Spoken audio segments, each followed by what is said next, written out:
Bugün elimizdeki kaynaklar üzerinden Türkiye'nin demografik yapısındaki önemli ve hassas bir konuya odaklanıyoruz. Kürt nüfusu. Evet, Tarihsel süreçteki değişimine, devlet politikalarının etkilerine, bir de şu meşhur yani 1996 tarihli MGK raporunda iddia edilen 2025 kritik eşiği meselesine bakacağız. Tabii resmi etnik veri yok, bunu biliyoruz. O yüzden analizler ve tahminler üzerinden gitmeye çalışacağız. Hadi başlayalım o zaman. evet. Bu inceleme Osmanlı'dan günümüze Kürt nüfusunun seyrini anlamak için önemli ipuçları veriyor aslında. Özellikle de devlet politikalarıyla bu seyrin nasıl şekillendiğini görme açısından. Kesinlikle. Dediğim gibi resmi etnik veri olmayınca dolaylı göstergeler, doğum oranları, bölgesel yoğunluklar, akademik tahminler bunlara bakıyoruz. Peki şöyle bir geçmişe gidelim önce. Osmanlı dönemi nasıldı Kürt toplulukları açısından? Osmanlı'da özellikle 19. yüzyıldaki o merkeziyetçi reformlar var ya, onlara kadar Kürt beylikleri genelde yarı özerk bir statüdeymiş. Anladım. Nüfus sayımları din temelli olduğu için etnik kökene dair net bir şey söylemek zor.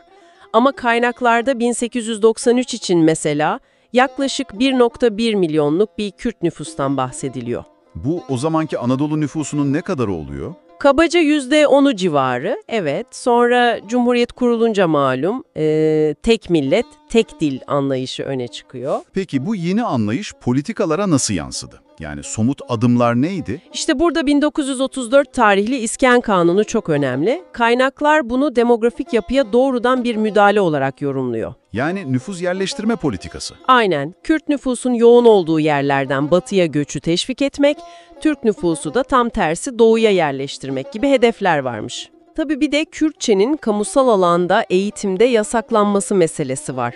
Bu da asimilasyon sürecinin bir parçası olarak görülüyor. Daha yakın zamana gelirsek 80'ler ve 90'lardaki çatışma ortamı ve köy boşaltmaları.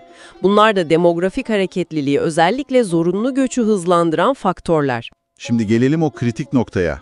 1996 MGK raporu. Kaynaklarda sıkça vurgulanıyor. Neden bu kadar önemli bu rapor?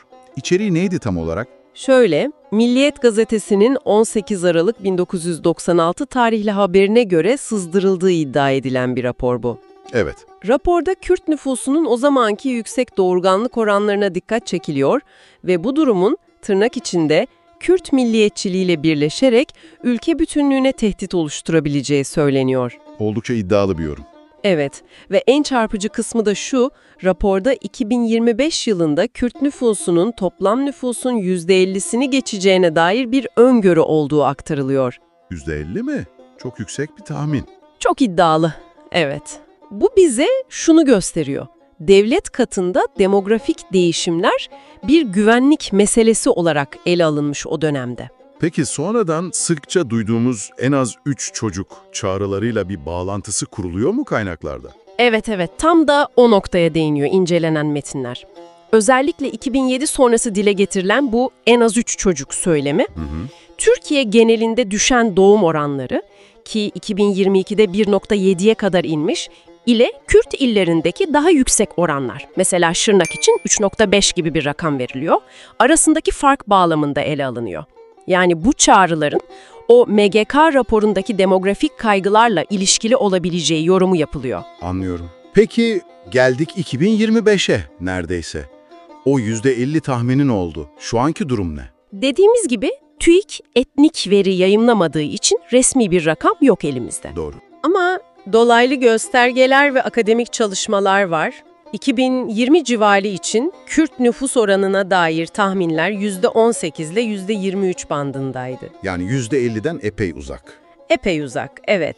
2025 için ise yine resmi olmayan bazı bağımsız tahminler Kürt nüfusunun 20 milyonu aştığını ve toplam nüfustaki payının %25'e yaklaştığını öne sürüyor. Yani MGK raporundaki o spesifik %50 hedefi tutmasa da. Tutmasa da evet. Ama raporun işaret ettiği ana dinamik, yani Kürt nüfusunun demografik ağırlığının artması, bu gerçekleşmiş görünüyor. Peki bu artan demografik ağırlığın yansımaları neler olarak belirtiliyor? Sonuçları ne olmuş? Kaynaklar özellikle siyasi temsiliyete vurgu yapıyor. İşte HDP'nin, şimdiki DEM Parti'nin seçim başarıları bu demografik dinamiklerle ilişkilendiriliyor sıkça. Anladım.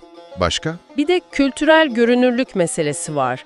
Özellikle büyük şehirlerde artan Kürt nüfusuyla birlikte Nivroz kutlamalarının yaygınlaşması, Kürtçe yayınlara, kurslara ilginin artması gibi bunlar örnek olarak veriliyor. O zaman şöyle bir toparlayalım istersen. Elimizdeki kaynaklar diyor ki, Türkiye'deki Kürt nüfusunun demografik hikayesi, tarihsel politikalarla ve devletin özellikle güvenlik odaklı bakışıyla iç içe geçmiş durumda. Aynen öyle. 1996 MGK raporundaki o spesifik korku, yani %50 eşiği gerçekleşmemiş olsa bile güncel tahminler Kürt nüfusunun Türkiye demografisinde önemli ve artan bir paya sahip olduğunu gösteriyor. Kesinlikle. Ve bu durum şüphesiz Türkiye'nin sosyal, kültürel, siyasi geleceği açısından üzerinde düşünülmesi gereken önemli dinamikler barındırıyor.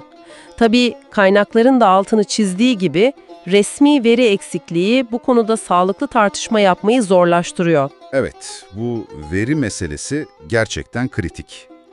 Ve bu derinlemesine incelemenin sonunda sizler için de üzerinde düşünecek bir soru bırakmış olalım. Etnik köken gibi hassas konularda şeffaf ve güvenilir verilerin olmadığı bir toplum, kendi içindeki çoğulcu yapıyı, farklılıkları tam olarak nasıl anlayabilir ve bu farklılıklarla barışık ortak bir gelecek vizyonunu nasıl kurabilir?